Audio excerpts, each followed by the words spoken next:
Hey guys, what's up? I'm here to talk about the new Darren Aronofsky film, Mother. Mother is a very interesting film. You're going to see me stumble over this a lot because I saw this last night and I didn't think about really doing a review for it until now, which is a day later, and I have no script prepared, so prepare to hear me stop and mumble quite a bit. So essentially, Mother is a metaphorical, allegorical, hypothetical, political, lyrical, miracle whip kind of movie. If you're not familiar with Darren Aronofsky's work, he made Requiem for a Dream, which was a film about drug addiction that was like pretty fucking heavy. He also made a little film that was his first film called Pi, which was a really cool psychological horror film. He directed Black Swan, which was probably his most well-known movie at this point, widely considered to be one of his best. And I like Black Swan quite a bit. It's been a few years since I've seen it. I really need to refresh my memory on it.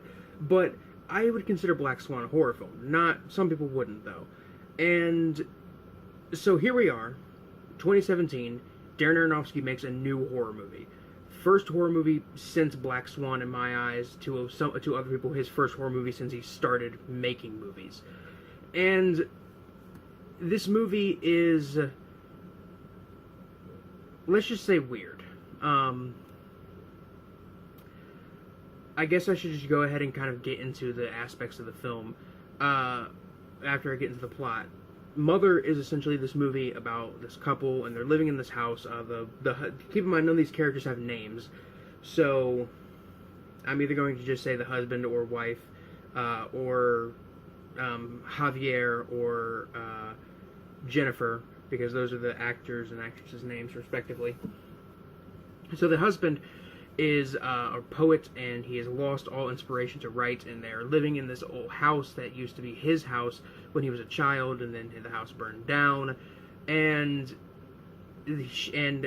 because she loves him and wants him to continue writing because it's something he loves to do, the wife, is essentially rebuilding this house from scratch, repainting, retiling, redoing everything in this house. And she's essentially just kind of rebuilding this house for him. And one night there's a knock on the door, and there's a guy at the door. There's a knock on the door, and there's a guy at the door who claims to be a doctor. And the husband, being a very open and kind man, offers him a place to stay for the night because this old man mistook their house for a bed and breakfast while him and his wife are in town. So he invites him to stay, and then the guy's wife shows up, and then the guy's kids show up, and then it just gets more and more crazy with more people showing up, and the husband essentially accepting them all into the house out of the own kindness of his heart. And that's essentially the entire plot to the film. I would honestly kind of compare this film to two different movies. Eraserhead, with its kind of themes in there of motherhood and kind of just themes of as well as like elements of kind of psychological deterioration, and as well as it being a pretty fucking creepy movie like Eraserhead. Also, I would compare it to the Jean Rollin film, The Iron Rose, a film I reviewed on my channel about a year ago. The Iron Rose was essentially a movie like this, where the plot is very basic and it doesn't really sound like anything super amazing or interesting or creepy, but The Iron Rose turned out to be a very, very atmospheric, creepy horror movie that had no monster, no killer, no demon, no nothing. It was just a couple getting locked in a cemetery overnight, and there's nothing creepy. There's nothing, like, inherently evil stalking the cemetery. I would say this film is very similar to that, in the sense that it is a very mundane, normal-sounding plot that gets creepy without the need to throw in CGI ghosts everywhere and jump scares. There are jump scares. There are a couple jump scares in this film, I won't lie, but there's still a very nice, thick atmosphere in Darren Aronofsky's mother, that I really enjoyed. The camera work in the film is very, very nice. It's the camera work is almost entirely of just kind of close-up shots of the actors' faces, which gives this feeling of claustrophobia, especially when people start pouring into the house. It really makes you feel claustrophobic. It makes you feel crowded, even if you are in an empty theater, like I was. Like I was last night when I saw this film. Holy fuck! I'm fucking yawning. So, I was just talking about the atmosphere. Let me just get into the acting. The acting is really good. Everybody puts in a really good performance. Jennifer Lawrence gives a very good performance. Although I would say her performance about halfway through the movie, I don't want to say it falls apart because it's still a great performance, but comparatively to something else, but like compared to everybody else, she gives a weaker performance in the second half. I would say a little bit. When she starts to get upset more in the second half, especially, like when she starts kind of screaming, it just doesn't feel very realistic to me. Maybe that's just because I'm used to hearing people like scream very loudly because I watch horror movies all the damn time. The actor who was the husband, Javier something, I can't remember his fucking last name. He was really good in the film. He made for a very likable, interesting character that had a weird motivation that isn't really clear until you finish the film and really thought about it, I would say. Everybody else who was in the film, I think, did a great job. The writing is very good. The dialogue in the film between just about every character feels very weird and otherworldly and unnatural. It doesn't feel real. It doesn't feel normal. And usually that is a bad thing in a film when dialogue doesn't feel real. But in this film, it gives off, like I said, it gives off this otherworldly feel, which really does help set a kind of atmosphere for the film. And I do really, really dig it. As far as, like, visual effects, as far as visual effects, there's a couple scenes with some CG fire that weren't good. There are a couple scenes with, like, CG fields of grain that weren't that great either. You know, there's some shaky things when it comes to special effects. What there is of legit practical makeup and, like, gore effects are well done.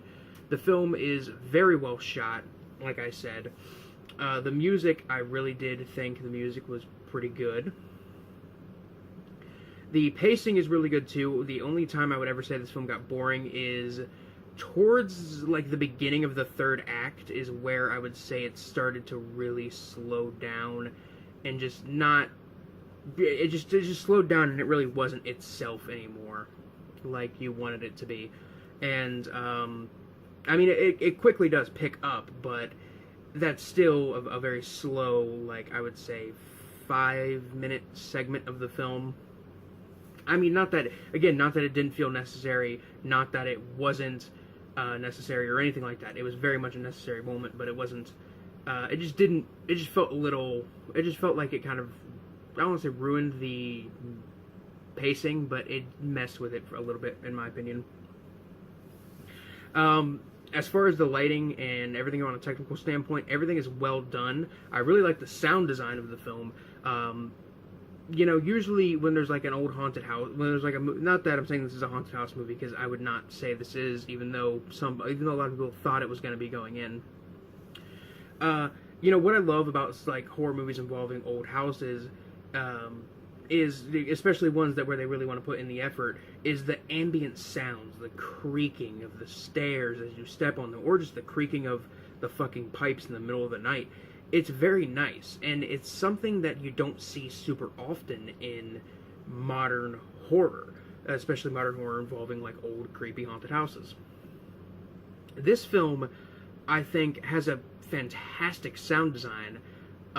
Every time somebody steps on a stair, you hear the squeak. There are little like instances of noise in just the silence of this old big empty house. There's scenes where in any normal film, if somebody was having a conversation in the other room, and the person walked out of the room, it would just like instantly sound like it wasn't even going on anymore in a regular Hollywood film. But in this film, when they walk out of the room, you can hear their voices echo as this person is walking down the hall away from it until it eventually fades into nothing. And that is a very, very nice, has a very nice little piece of sound design in this film. I'm surprised I'm actually doing this well with this. I don't know really what else to say. It was a really good, in my opinion, creepy, decently atmospheric, although it had a couple jump scares. Definitely a surprising film, and definitely a film I think you should know very little about going in. I would say don't look up the full plot of this film. Do not look up any spoilers of the film, because if you spoil the movie for yourself, it's just going to be not as good. Now, on to a couple things I've got to mention about this film before anybody goes and sees it. If you're very much into mainstream cinema, if you don't like surreal films, if you don't like Aronofsky's films, this is not one to see. It is very much a art film. It's very much confusing, pretentious garbage to a lot of people. General audiences are hating this movie, which I'm happy that this film's getting a wide release so it can get some exposure, but at the same time, general audiences are hating it, and it hurts me to see a film this great get so much fucking hate thrown at it, because it is a legitimately great piece of film. So I would say see it if you're into surrealist cinema, see it if you're into weird atmospheric stuff, but don't see it if you want to go see a spooky, jump scare filled, haunted house movie, or just an average modern supernatural horror movie. If you want to see an average modern supernatural horror movie that's still pretty good, go see it. If you've already seen it, go see it again. Because if you are not up for an absolute trip, then you are not willing, then you're not prepared for fucking Mother. I'm not trying to hype this up like it's a Jodorowsky film, where I would say a Jodorowsky film is something you cannot truly experience until you've seen it yourself. But this film, I think, to the mainstream is like what a Jodorowsky film is to any cult film fan. It's essentially the motherlode of weirdness to them. While this film is weird and a little confusing, I would never say it's pretentious garbage, and I would never say it doesn't have any kind of deep meaning or any kind of artistic integrity. It's a very beautifully made film. But I really want to make it clear, this is not a film for everybody. It is very much a independent art film, and yeah, when I went to see it, out of everybody that was in the theater, only the person I was with said anything good about it walking out of the theater. So only me and my friend who I was with to seeing this movie liked it, out of the group of, I think, about 12 people, including me and my friend, that were in the theater. Yeah, I think that's a sign enough.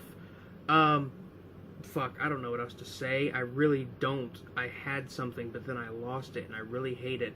So I'm just gonna go on with my review. I really like the film overall. I really think it is a great movie. And on the gore meter, from 1 to 10, 1 being something like Nosferatu, 10 being something like Peter Jackson's Brain Dead, I would say Darren Aronofsky's Mother sits at,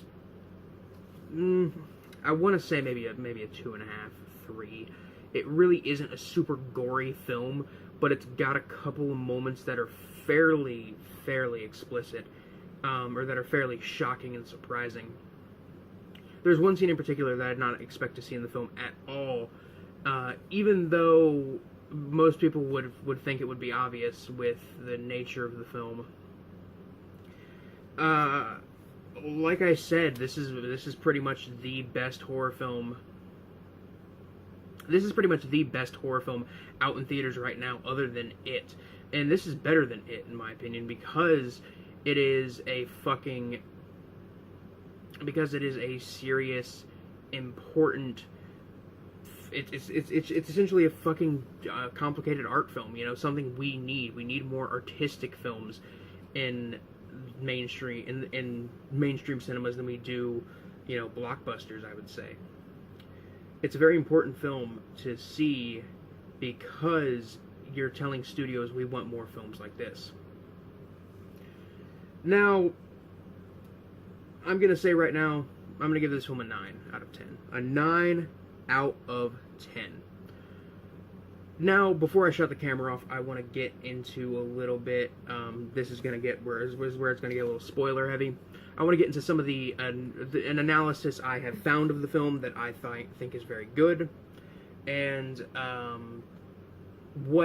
and I completely agree with this analysis, but after seeing the film, I thought it had something to do with motherhood, like essentially a female Eraserhead, how Eraserhead is very much about the fear of fatherhood, and I was very wrong.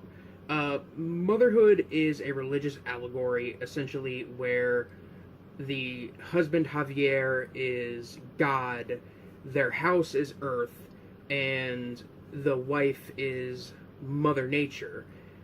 And the reason Javier lets these people into the house is because he is God, he is loving, and he wants to support these people, even though Mother Nature knows that these people doesn't know that what these people are going to do, and is pretty sure that they might harm her or her husband or the house in any way. And these people who eventually there's a huge swarm of them and they start a huge cult within the house are supposed to represent Christians. And I think that's kind of fucking brilliant in a way, how that is done. Essentially, it gets down to the point to where they start tearing apart the house. The people who represent the Christians start tearing apart the house and destroying the house, claiming that the writer, who will not tell them to leave, because he is essentially God and he is loving and he is kind and he wants their support. They say that the writer told them that the house belongs to them, so they can take whatever they want. And eventually this comes to a head with essentially the house being destroyed and everything starting over again, essentially this being one giant fucking loop of mankind destroying itself out of its own ignorance, while Mother Nature is trying to warn us and tell us to stop, and God is doing nothing but letting it happen.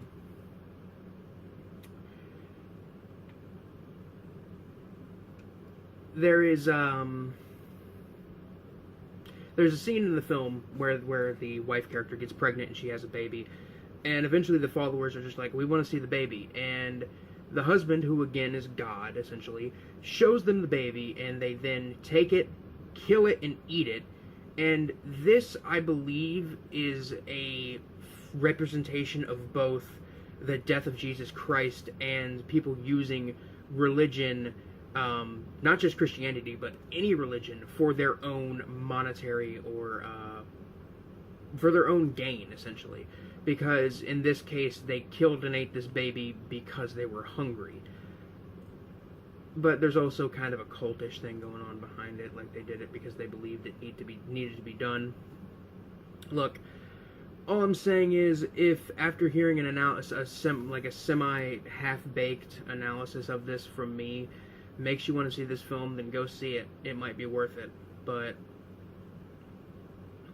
trust me, it is not a film for everybody. And I know I just yapped at a fucking camera for 20 minutes, and I know somebody's going to complain that I stopped too much, or that there's something about, just complain about how the length of this fucking video, but you can go fuck yourself, man. I don't even fucking care. This is Biscuit Boo Horror Reviews, signing off. Peace.